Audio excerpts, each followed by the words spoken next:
Buongiorno e come sempre ben ritrovati con Ore 13. Oggi siamo in veste salute, buon lunedì a tutti quanti e vi ricordo il numero telefonico per intervenire 049 4906 054.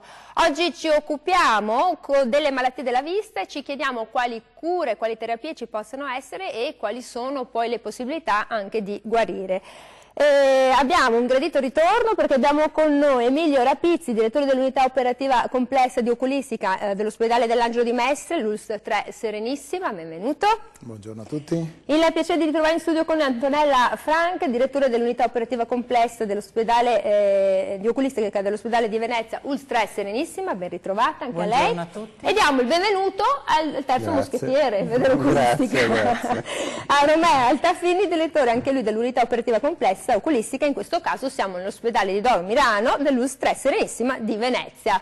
Ora, siete tutti e tre i super direttori e tutti e tre concentrati sull'occhio, questa piccola, chiamiamola così, macchina fotografica meravigliosa che ci permette di ammirare paesaggi e anche, non so, di percepire tutte le emozioni più grandi. Allora, l'Italia è un paese di occhialuti perché abbiamo capito che metà della popolazione li indossa, poi ognuno ha dei vizi refrattari di varia natura, non stiamo qui a sindacare, però ci sono anche tante patologie che colpiscono la nostra vista. Allora, direttore Altafini, facendo le nostre trasmissioni abbiamo sentito anche molte persone che sono state colpite purtroppo dal glaucoma. Allora lei ci ha portato anche delle immagini e sono sicura che insomma fra un po' cominceremo a vederle.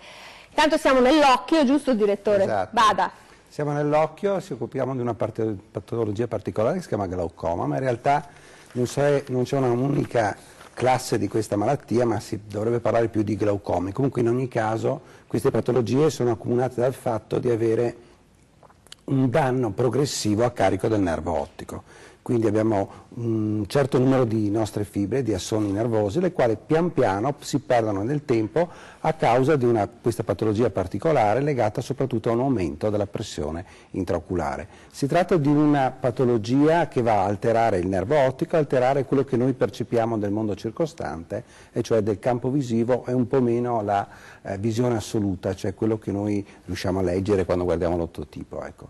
Quindi è una patologia che insorge purtroppo in maniera subdola nella maggior parte dei casi, viene scoperta purtroppo tardivamente e risulta essere una delle cause principali di cecità legale nel nostro paese. È la seconda causa di cecità legale nel mondo e inevitabilmente, siccome si parla di mondo occidentale, noi facciamo parte del mondo occidentale e noi ci rientriamo appieno proprio all'interno di questa casistica. Si pensa che ci siano in Italia più di 1 milione di persone che sono affette da questo tipo di patologia, con delle ripercussioni purtroppo molto gravi, sia dal punto di vista da noi terapeutica, ma soprattutto dal punto di vista legale, perché sono persone che ancora adesso abbiamo una percentuale di pazienti i quali purtroppo arrivano alla cecità. Questo è bene sottolinearlo perché mentre ad esempio per una cataratta ci sono delle possibilità, no, è un fenomeno reversibile, invece ricordiamo il glaucoma è un fenomeno spesso purtroppo irreversibile se viene colto in ritardo. Ricordiamo allora più di 1 milione di persone in Italia ne soffrono e nel mondo, secondo l'Organizzazione Mondiale della Sanità, ci sono 55 milioni di persone che purtroppo ce l'hanno. Allora, 049 4906 054, vi ricordo stiamo parlando della vista, avete 3 super direttori, tutti concentrati sull'occhio oggi, sono a vostra disposizione. Allora, abbiamo capito che è un problema di pressione che non viene controllata. Quali sono intanto i sintomi per chi è a casa? Perché è una questione di tempestività. Certo, noi abbiamo un valore di pressione normale che è compreso più o meno tra i 10 e i 20 mm di mercurio, viene misurato con uno strumento che si chiama tonometro, in tutti gli ambulatori oculistici c'è, l'oculista lo deve fare e il paziente deve anche chiedere qual è la mia pressione oculare in maniera tale da essere anche sensibile a questo tipo di misurazione. E con questo, diciamo così, tipo di valore non vi sono in genere grosse alterazioni. Quando invece la pressione va al di sopra di questo livello, e questo avviene soprattutto perché le vie di deflusso, diciamo le grondaie dell'occhio, se mi passa questo termine, non funzionano più bene, la pressione risulta salire e si ripercuote in una struttura estremamente delicata che risulta essere appunto il nervo ottico ed ha degli effetti su quello che noi percepiamo del nostro mondo circostante. La terapia in questi casi, diciamo diciamo così, risulta essere legata proprio al fatto di dover cercare di abbassare questa pressione intraoculare. Abbiamo diversi modi di controllo di questa pressione per monitorare proprio il paziente. Uno risulta essere il campo visivo, l'altro sono uno studio accurato delle fibre nervose attraverso uno studio OCT. L'OCT sappiamo che, e le avete forse già sentiti parlare in questa trasmissione, sono degli strumenti che ci permettono di valutare la retina nella sua parte centrale, ma ci permettono anche di studiare il nervo ottico e soprattutto nelle fasi precoci è un esame estremamente importante. Poi ci torniamo ancora sul glaucoma un po', scusi mi passi il termine anche a me, se il cuore fa l'infarto, il glaucoma è un po' un infarto per l'occhio perché un po' lentamente... Diciamo di sì, molto, però l'infarto è un'azione improvvisa e uno se ne accorge, mentre in alcune forme di glaucoma, soprattutto nelle forme di glaucoma acuto, diciamo che è proprio una sorta di infarto, uno vede male, ha una visione molto offuscata, ha alcuni sintomi correlati come nausea e vomito, allora si rivolge al pronto soccorso. Invece purtroppo nella forma più frequente, che è quella più silente, che viene chiamata anche il ladro silenzioso della vista, è un termine immaginifico ma che dà sicuramente espressione di quello che avviene realmente. Uno non si accorge di nulla, tant'è che spesso viene a fare una visita oculistica perché magari non vede più bene da vicino, ha bisogno di un paio di occhiali e noi, osservando il fondo degli occhi, il nervo ottico e misurando la pressione oculare, purtroppo siamo costretti a dargli questa notizia di avere una patologia cronica e che dovrà essere da quel momento seguita e curata. Sempre sotto controllo. 049 49 06 054, se avete delle domande siamo qui a disposizione. Allora l'occhio, abbiamo capito, è meravigliosamente piccolo ma anche meravigliosamente complesso. Dottoressa Frank, molte persone hanno paura del distacco di retina o di patologie che possono compromettere la retina. Dove siamo in questo caso? Perché... in questo caso, per parlare di retina forse è molto più appropriato che il dottor Rapizzi parli di retina perché è l'esperto della nostra URSS di retina. No, Emilia. Sì, non dimentichiamo che qui dentro di queste cose può parlare chiunque. Comunque il distacco di retina è una patologia estremamente importante e grave, per la quale fino a 30-40 anni fa non c'erano tanti rimedi. Oggi le cose sono clamorosamente cambiate grazie alla tecnologia. Allora, la retina ve la dovete immaginare come una camera d'aria all'interno di un pallone. La camera d'aria deve stare appoggiata alle pareti di questo pallone internamente. Se non sta in questa posizione, e se mi potete mandare i video si capisce meglio quello che sto dicendo, il video delle Giant Ears, perfetto questo, voi vedete che questa camera d'aria, che è questa cosa biancastra che si muove quando facciamo la chirurgia, non è perfettamente aderente alle pareti, lo vedete sul lato di sinistra, sta svolazzando, bravissima, sta proprio svolazzando, e questa è la malattia, e quello che noi stiamo facendo chirurgicamente è togliere la causa della malattia, quindi andare a togliere una cosa che si chiama vitreo, che è una gelatina perfettamente trasparente che all'interno dell'occhio non serve più dal momento in cui noi ci siamo sviluppati. Togliendo questo togliamo la causa del distacco della retina e andiamo fisicamente a riposizionare la retina al suo posto. Allora io la interrompo un secondo perché qua arrivano le telefonate. Pronto, buongiorno, buon lunedì, perché è il primo o la prima. Pronto?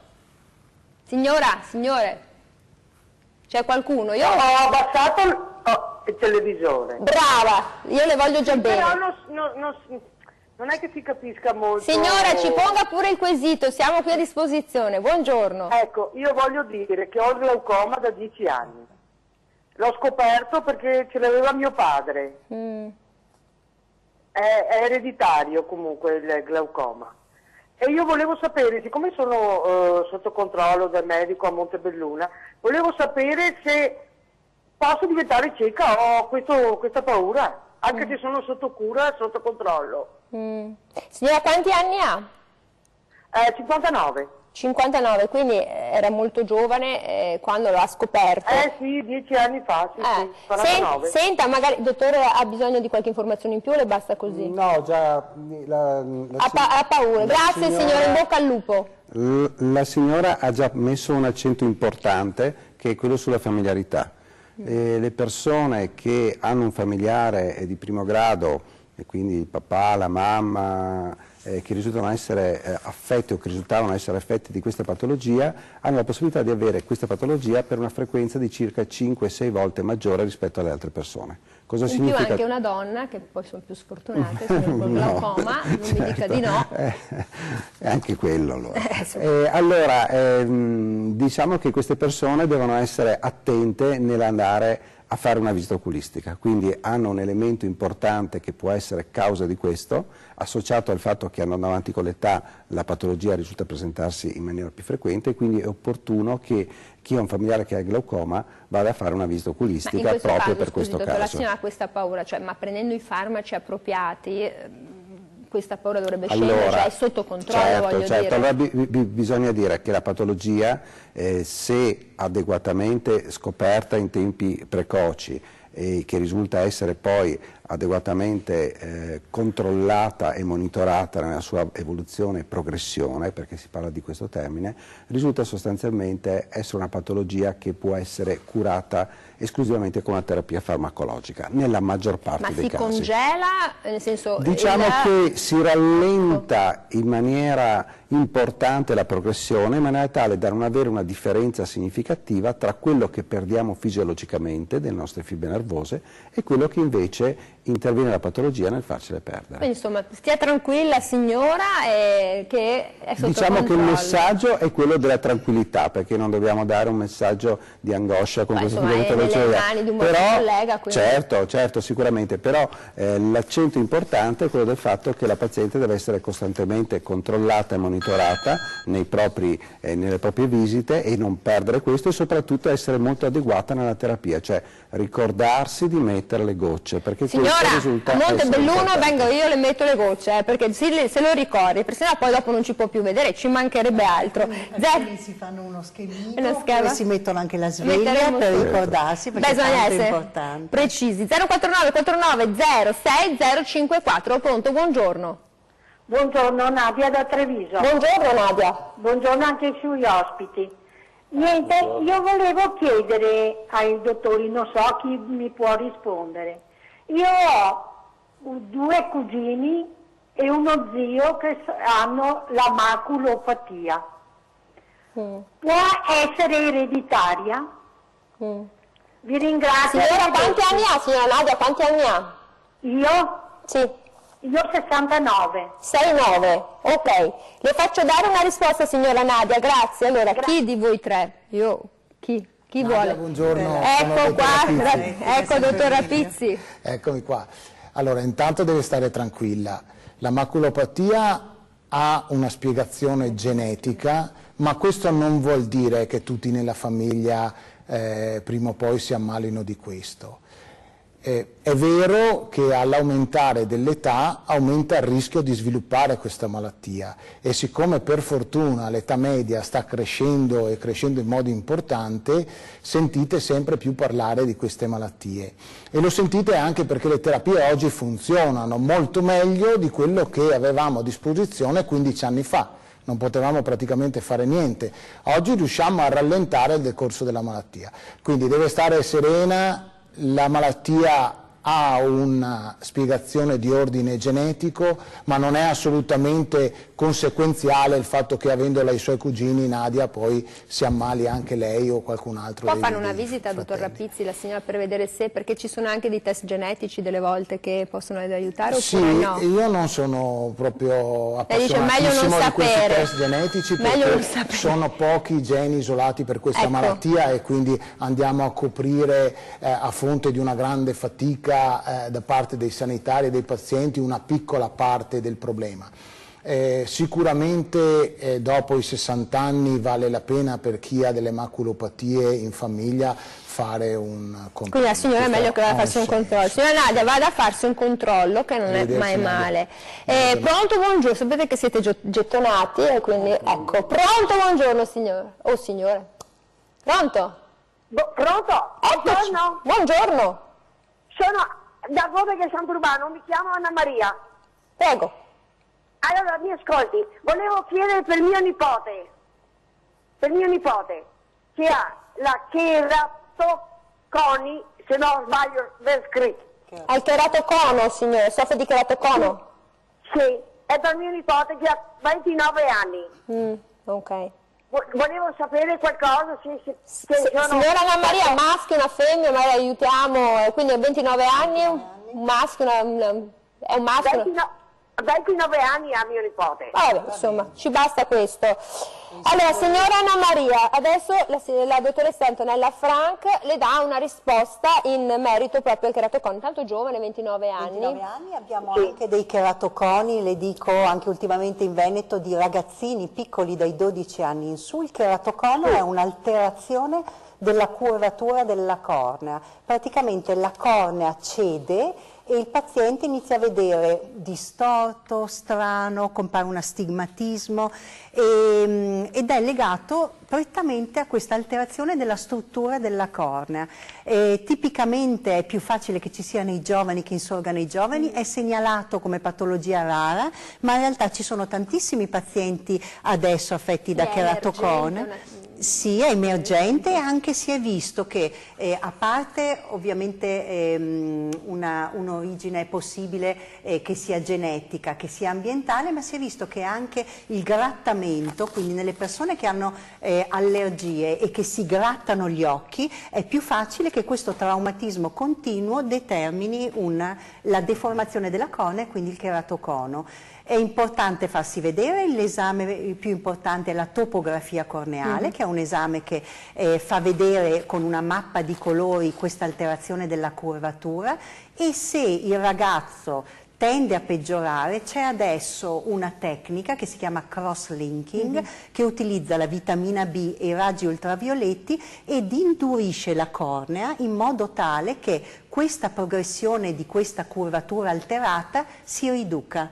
Ed è molto importante ed indicato fare il cross-linking prima di un trapianto, perché il trapianto è l'ultima cosa che dobbiamo fare, perché questi pazienti, io dico sempre, non diventerete mai ciechi, o con un occhiale o con una lente a contatto riuscirete a vedere. Se proprio non riuscirete a tollerare la lente a contatto, allora potrà essere indicato un trapianto, ma solo in questo caso. Allora, signora Anna Maria, ha capito, magari sua nipote poi, perché è un po' più smart, come si dice, ci vedrà anche sul nostro canale YouTube, e magari ascolta bene, quindi deve fare il cross-linking con poi i raggi indicato con i raggi ultravioletti per indurire la cornea e la vitamina B. Allora, 049 49 06 054, noi andiamo in pubblicità, poi torniamo perché abbiamo tanto da dire, abbiamo ancora la cataratta, ci siamo fermati sulla retina e poi torneremo ancora sul glaucoma. A dopo.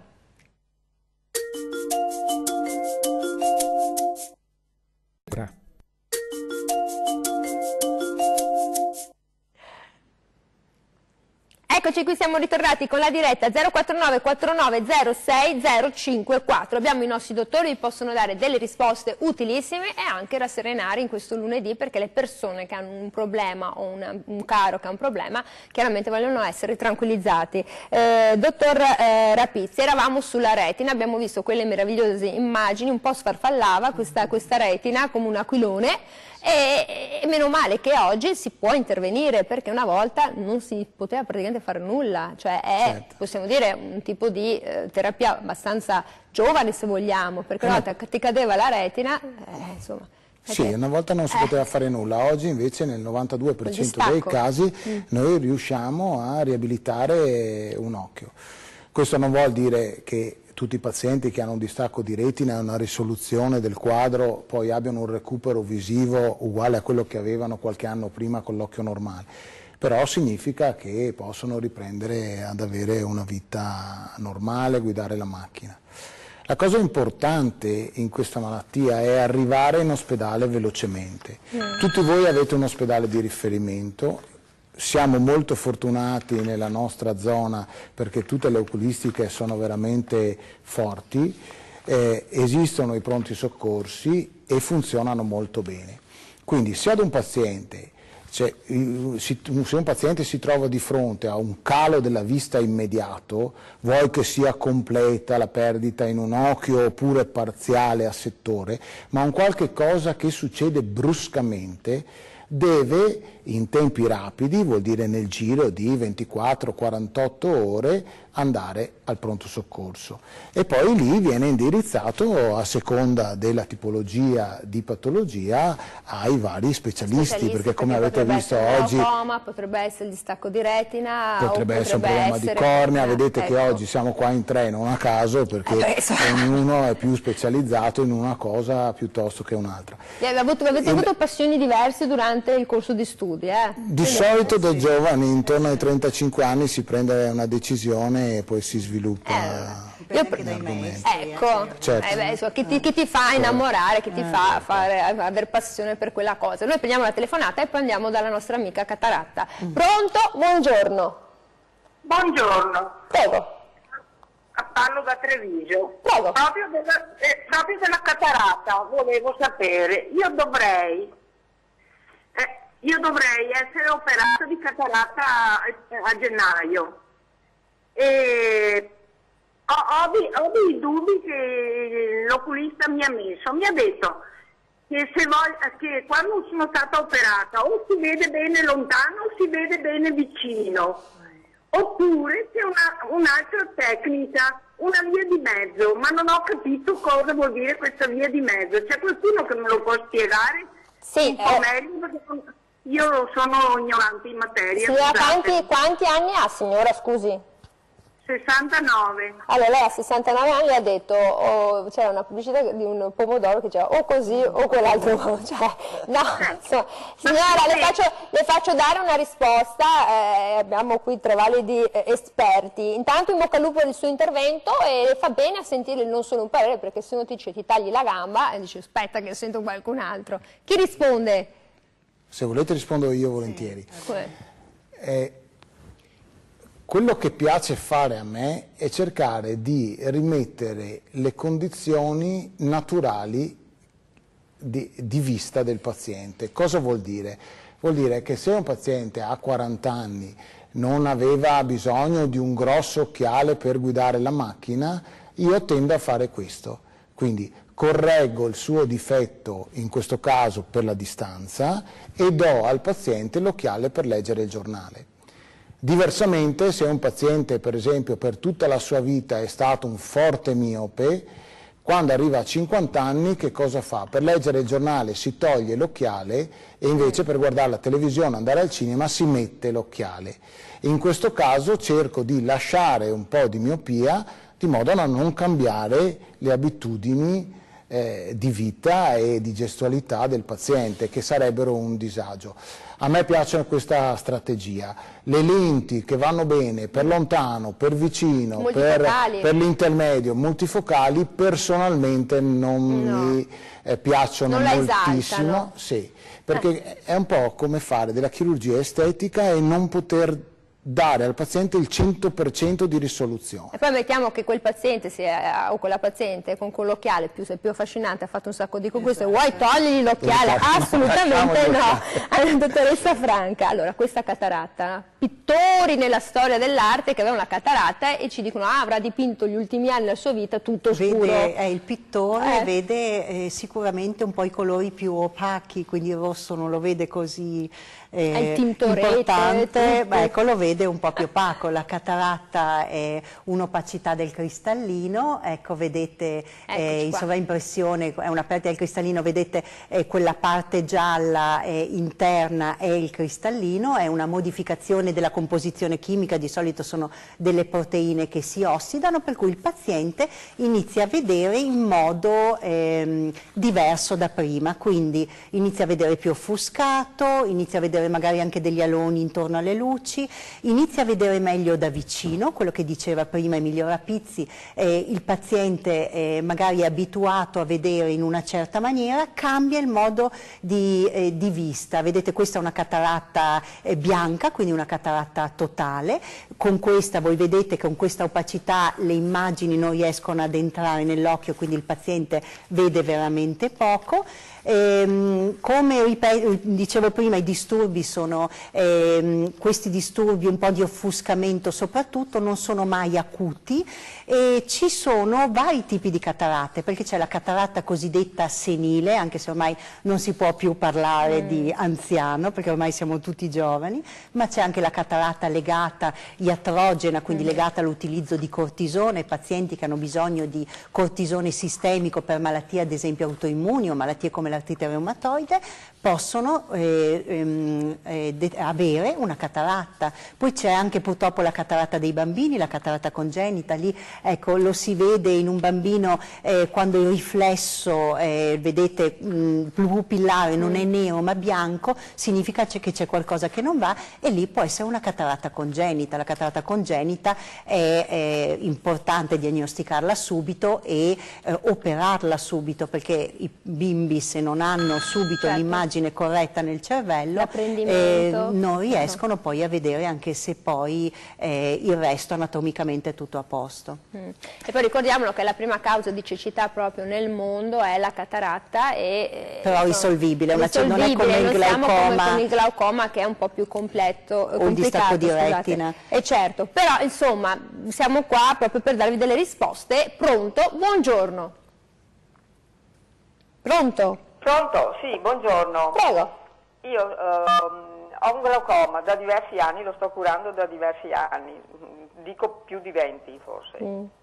E adesso mi trovo che un occhio ormai non ci vedo proprio quasi più niente, e sto continuando sempre con le gocce. Vorrei sapere, no? Ho 75 anni e volevo sapere se con un occhio solo ci riesco a tirare avanti, insomma, ecco. Allora, oppure se è possibile un intervento, perché sento tanti che parlano di interventi. Aspetti, signora, che dobbiamo chiedere a me, al dottore Altaffini, se ha bisogno di qualche altra informazione. Volevo Scusi, sapere signora. se metteva no. solo delle gocce Io sto mettendo... aveva fatto anche del laser, cioè altri interventi. Sì, ho fatto anche 2 laser, sì. Certo. Però sì, quello che è rimasto, insomma, sì, non certo. E sto mettendo Saflutan alla sera e Azarga al mattino e alla sera.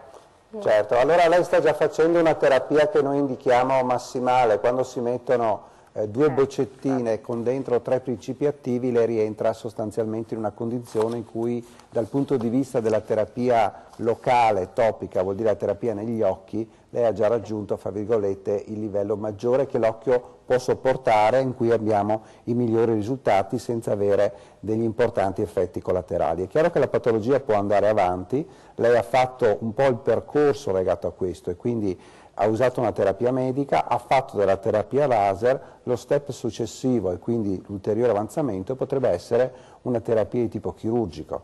Naturalmente, siccome parlavamo prima di quanto importante sia seguire il paziente, la prevenzione e il livello di danno che uno ha a livello del nervo ottico, più precoce risulta essere la chirurgia, fra virgolette, migliore potrebbe essere poi il risultato successivo e quindi il rallentamento della progressione della patologia.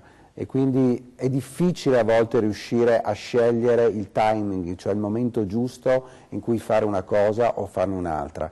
Sicuramente i controlli attenti, fare più campi visivi per capire se ci sono delle variazioni, possono aiutare molto e quindi dare poi informazioni allo specialista per poter poi meglio indirizzare e riuscire poi insomma, è soggettivo, a combinare. dottore, È molto soggettivo, purtroppo in questo tipo di patologia bisogna proprio scegliere anche dal punto di vista chirurgico la scelta migliore per ogni singolo paziente, in base allo stadio in cui si trova. È sempre una chirurgia molto sartoriale sull'occhio, perché chiaramente ognuno poi ha i suoi problemi, i suoi vizi refrattivi.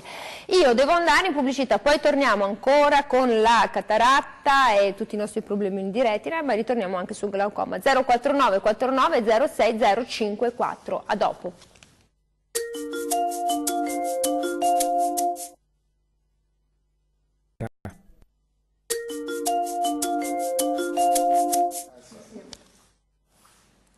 Eccoci qui, siamo tornati con la diretta 049 49 06 054.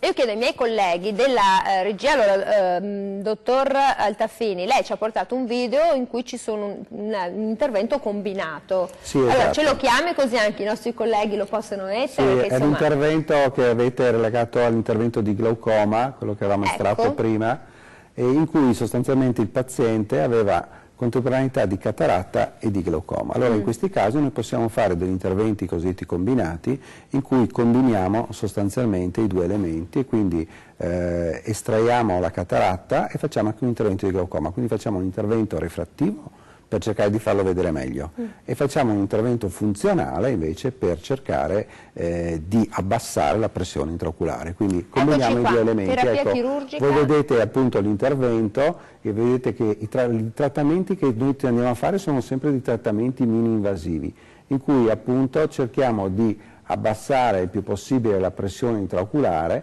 In questo caso il paziente appunto avevamo fatto uno sportello, ha fatto l'intervento di cataratta, qui togliamo via un tassello che permette la fuoriuscita del liquido dalla parte interna dell'occhio verso l'esterno.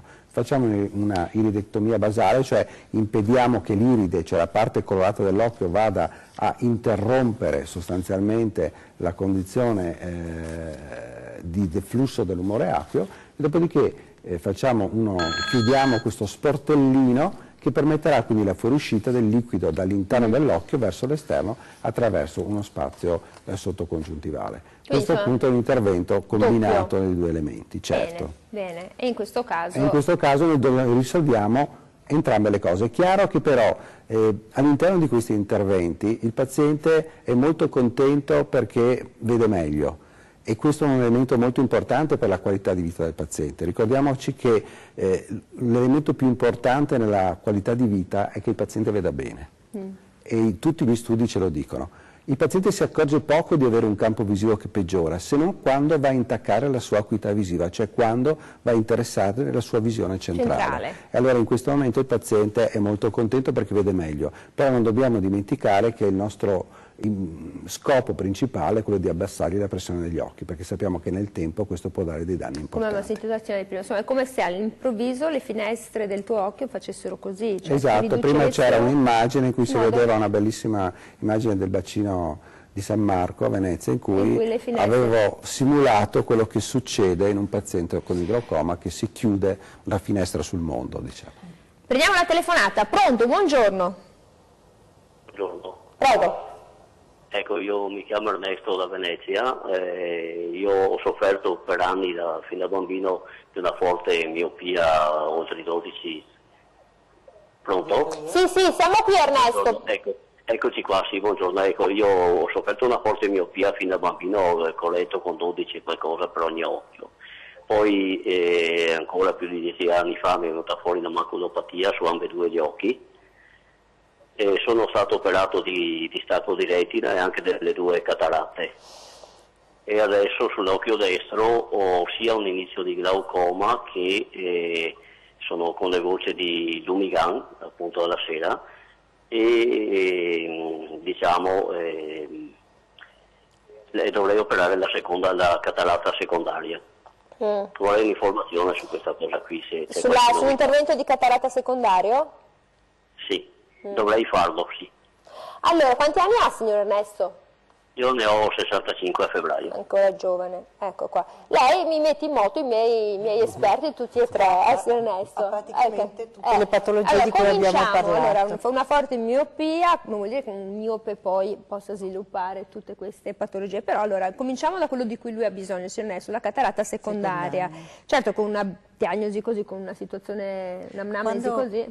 Ecco, io c'erano anche volendo delle foto nell'ambito che facevano vedere che cos'è la cataratta secondaria. È la cosa meno problematica di tutto quello che ci ha raccontato adesso del suo occhio. Intanto è il primo paziente uomo che telefona e quindi la ringraziamo. E la cataratta secondaria, quando l'intervento di cataratta è corretto, Il cristallino è un sacco, si asporta il materiale che c'è proteico denaturato all'interno del sacco, si pulisce bene e poi si utilizzano delle lentine pieghevoli, adesso le utilizziamo pieghevoli in materiale plastico, possono essere di diversi tipi, si inseriscono in questo sacco, si aprono e quindi si posizionano.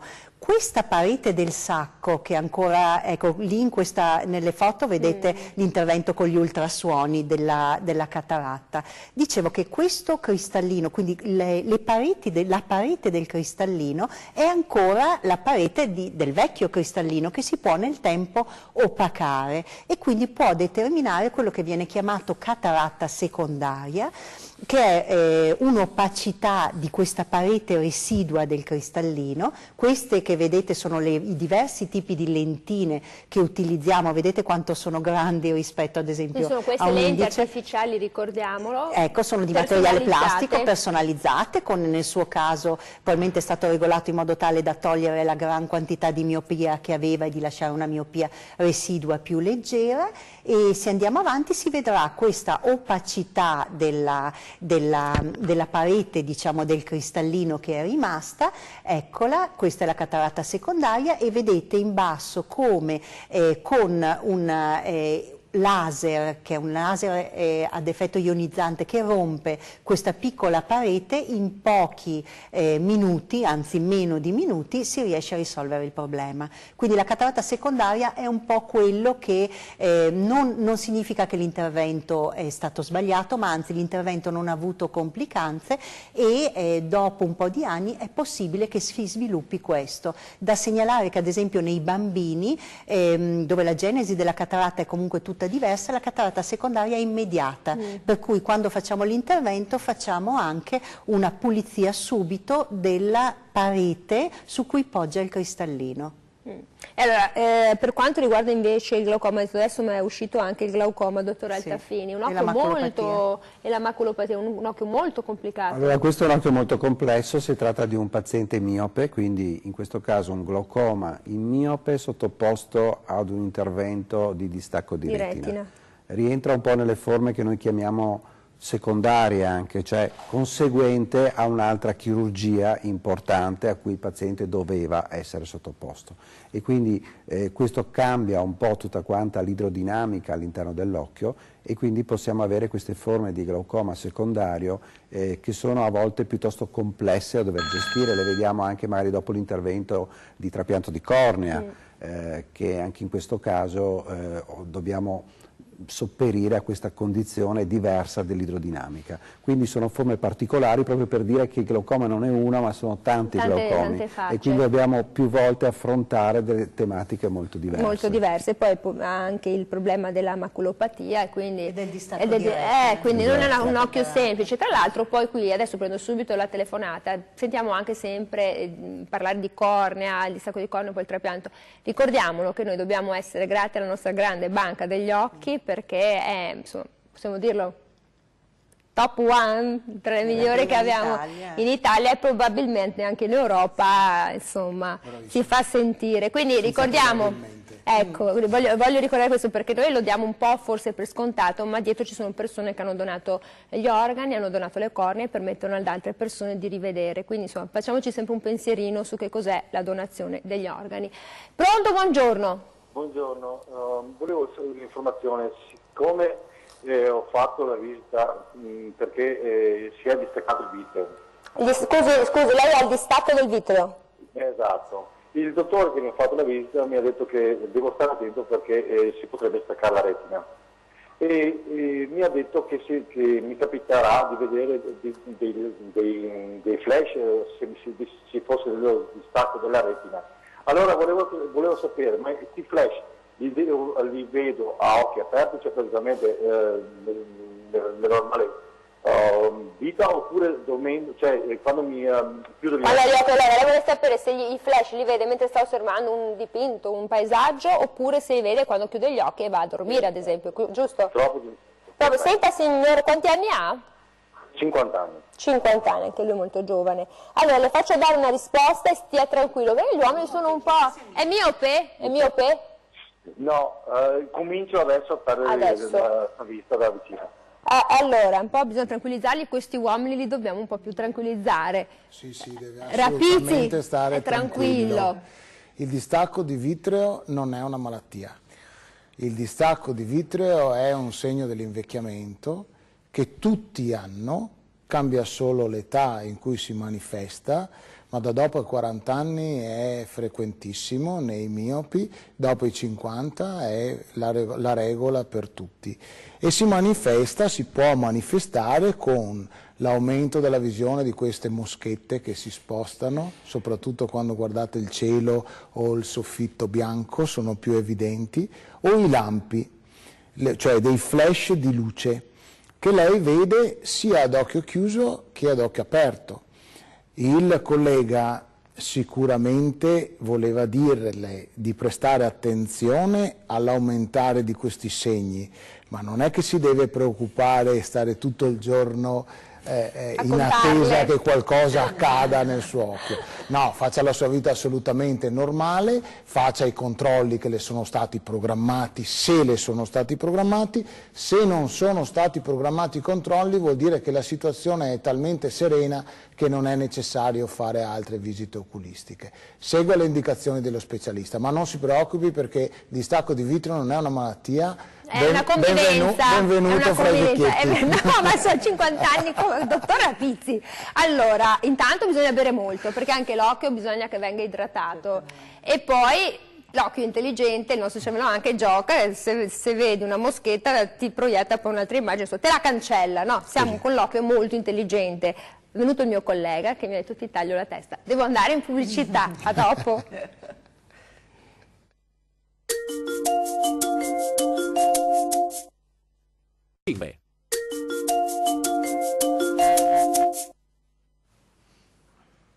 Ecco qui, siamo tornati in diretta 049 49 06 054. Vi ricordo sempre che siamo con l'ULSS 3 della Serenissima e siamo con il dottor Emilio Rapizzi, la dottoressa Antonella Franca e il dottor Romeo Altafini, sono tutti direttori di unità operative complessi presso i diversi ospedali dell'ULSS 3 Serenissima. Abbiamo sentito varie telefonate, siamo a disposizione e dottor Altafini, abbiamo anche sentito da lei che ci sono vari tipi di glaucoma. Perché sentiamo sempre glaucoma, invece ci sono varie tipologie e ce ne può magari descrivere qualcuno in modo che anche a casa...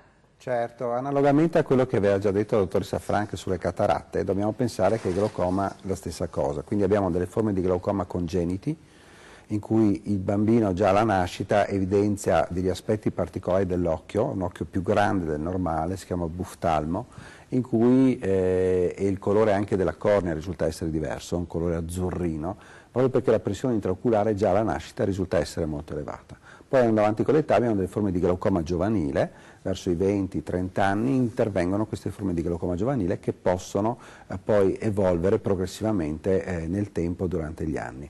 Poi abbiamo la forma invece più adulta, che è quella di glaucoma primario ad angolo aperto. Parlavo prima di glaucomi ad angolo aperto e angolo chiuso. Cosa vuol dire? Perché questo è un elemento estremamente importante. Spesso i pazienti vengono a chiedermi, ma è un angolo aperto o un angolo chiuso? Anche perché? Perché ci sono alcuni farmaci che possono prendere, come degli antidepressivi, dei farmaci che servono per dormire la notte, in cui possono essere controindicati nei pazienti in cui hanno questa forma di glaucoma ad angolo chiuso, che vuol dire una struttura delle vie di deflusso è quella della grondaia e dell'occhio, quindi che sono particolarmente strette, particolarmente sottili e quindi sono più predisposti a una forma di glaucoma intermittente con aumento della pressione in maniera diversa, oppure delle forme di glaucoma acuto e quindi improvviso e con improvvisa alterazione per quel che riguarda la pressione, il visus e il dolore nell'occhio. E tra l'altro nel glaucoma acuto con l'angolo chiuso il 10%, ne soffre il 10% della popolazione che ha questa patologia e purtroppo il 70% colpisce le donne, questo dicono le statistiche.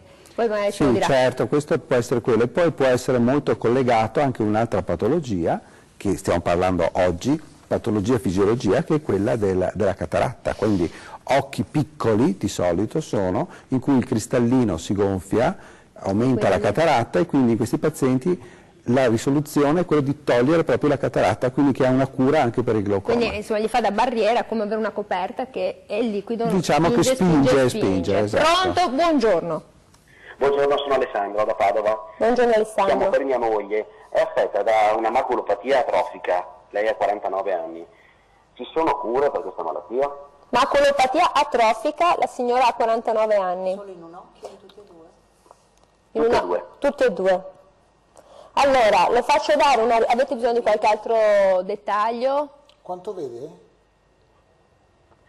Allora, Signor Alessandro, quanto ha quanti decimi, quanto vede? quanti decimi? Quanti decimi? Riesce? Pochissimo su un occhio sul sinistro e quanti decimi sull'altro? Non sia mio. 4, 3,5 sull'altro. Allora, 3,5 e 4, È giusto? miope elevata o no?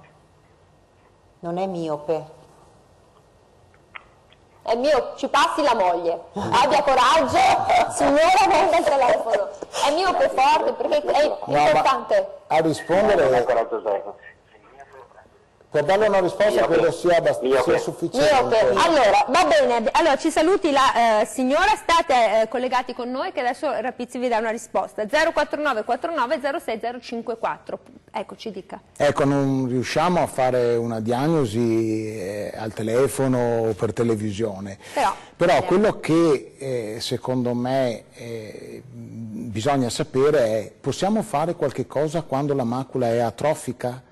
Cioè quando la macula è invecchiata precocemente per una qualsiasi patologia di ordine genetico legata alla miopia, legata alla degenerazione maculare, legata all'età, possiamo fare qualcosa? E la risposta oggi è: non possiamo fare prevenzione, non possiamo curare ciò che è un'atrofia, cioè una morte fisiologica lenta e naturale dei fotorecettori e delle cellule che servono per vedere ha provocato. Non riusciamo a prevenire, non riusciamo a curare.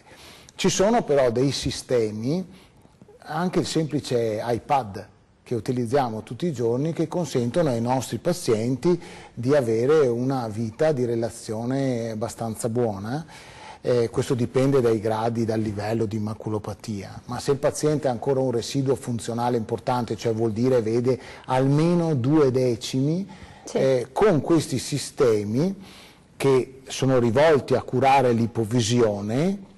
I più semplici sono gli iPad, i più complicati sono degli occhiali molto particolari, il paziente riesce anche ancora a leggere.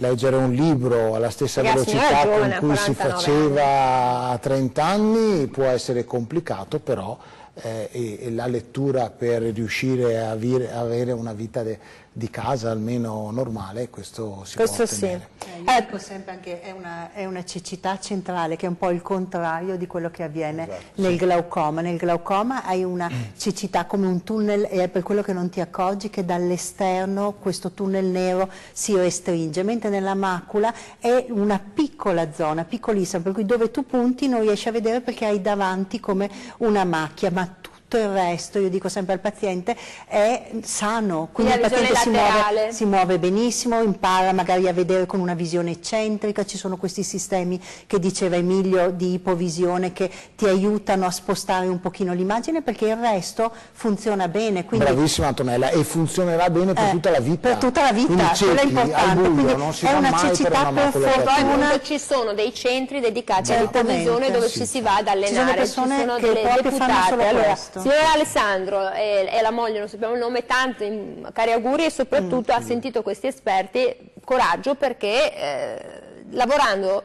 se la si può fare tranquillamente.